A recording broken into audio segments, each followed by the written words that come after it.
ल है त साथीहरू, फेरि आज कहाँदेखि आयो आउन चाहिँ मौरी आएको छ। यहाँ यो केराको बोटमा आएर गाँड लागेर बसेको छ।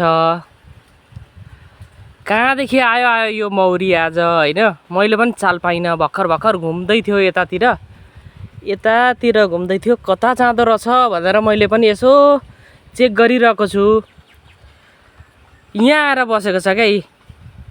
अस्ति मैले देखाएको थिएँ नि बेलको बोटमा आएको थियो नि मौरी, त्योभन्दा चाहिँ अलिकति धेरै छ कि जस्तो मैले अनुमान गरेँ, होइन? र त कहाँदेखि मौरीहरू निकै आइरहेको छ क्या आजकल नि। हेर्नु त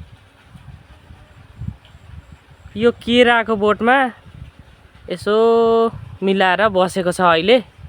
अब यो कहाँ जान्छ के हुन्छ यसो म जानकारी दिँदै गर्छु है त।